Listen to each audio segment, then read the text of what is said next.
السلام علیکم ناظرین، میں ہوں طارق شہزاد چودھری، خوش آمدید ناظرین اکرام۔ ہم نے اپنی آخری ویڈیو کے اندر سلجوق اور خلافت عثمانیہ کے تعاون کی بات کی۔ آج ہم ارطغرل کے بیگ کی وفات کے بعد اس کے بیٹے سلطان محمد الپ ارسلان کے حوالے سے بات کریں گے۔ ناظرین اکرام، تغرل بیگ کے بعد جب الپ ارسلان تختے پہ آیا تو اس کے تخت نشین ہوتے ہوئے بہت سارے مسائل جنم لیے۔ ان میں سے سب سے پہلی بات یہ تھی کہ اس جو عموماً طور پر جس طرح لوگوں کے اندر ایک وفاق کا اور ایک اتحاد کا معاملہ ایک خلیفہ بنتے ہوئے دیکھا جا سکتا تھا، وہ نہ ہوا، جس کی وجہ سے خانہ جنگیاں شروع ہو گئی۔ خاندان کے اندر بھی اختلافات بڑھ گئے۔ ان تمام چیزوں کا الپ ارسلان نے بڑا دلیری اور بڑی ذہانت اور بڑی فیصلہ سازی کے ساتھ مقابلہ کیا۔ وہ ایک طاقتور اور ایک جنگی علوم کا ماہر انسان سمجھا جاتا تھا۔ اس حکمران کے آتے ہوئے بھی سلطنت سلجوق کو جہاں پہ استحکام ملا، وہیں پر عباسی خلافت کے حوالے سے بھی مزید آگے کام ہوا۔ ناظرین اکرام، اس نے ملکی سرحدوں کو بھی وسعت دی اور ساتھ ساتھ اپنے جو ریاست کے اندر توازن اور طاقت کو بھی قائم رکھا۔ اس کا سیاسی تجربہ اس حوالے سے اس کے لیے ایک بڑا ممدون اور معاون ثابت ہوا۔ بیزنطینیہ کے بڑے علاقوں پر جا کر اس نے اسلامی پرچم لہرایا۔ ناظرین اکرام، خامد دولت العثمانیہ کے صفحہ 20 میں کچھ یوں درج ہے کہ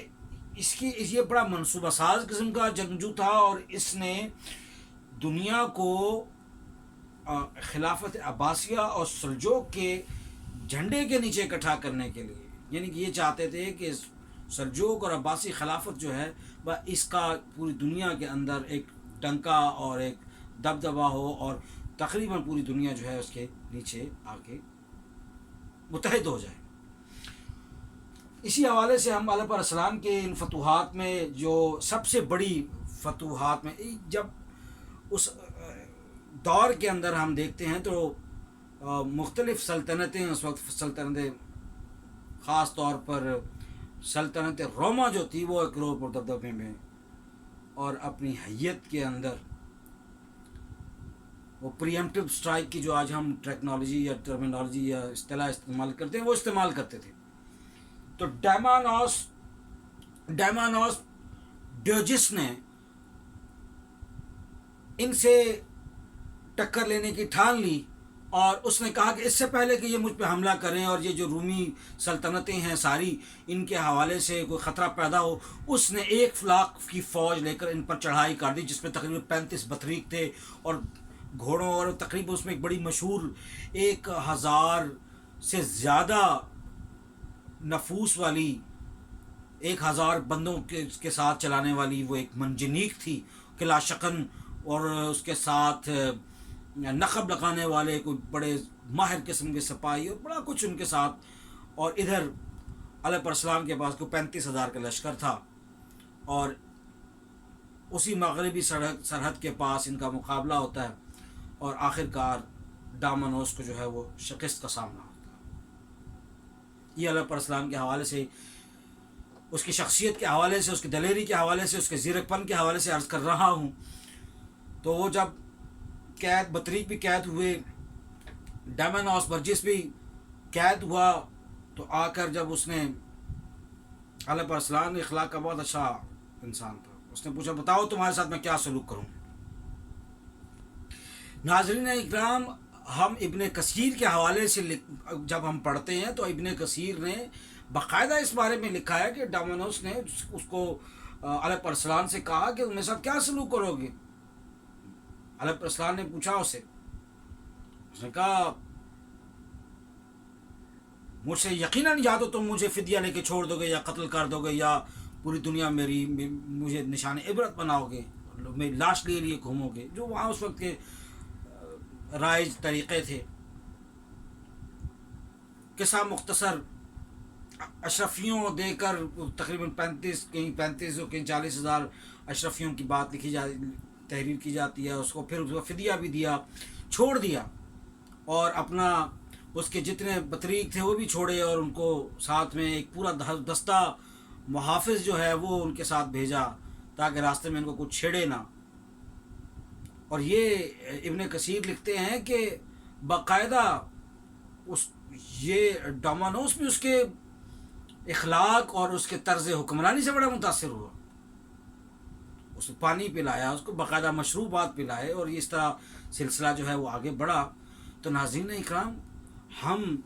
جب اس دور سے آگے بڑھتے ہیں تو ہم دیکھتے ہیں کہ صرف یہی نہیں بلکہ اس کے اندر چند ایسے معاملات بڑے اہمیت کے ساتھ ہیں, جس میں سے میں آپ کو ایک چیز بتاتا چلتا ہوں کہ جو علب شاہ کا جو لشکر تھا اور جو ڈومینوس کا جو لشکر تھا, ان کے ٹکراؤ کے بعد جو صورتحال پیدا ہوئی وہ یہ تھی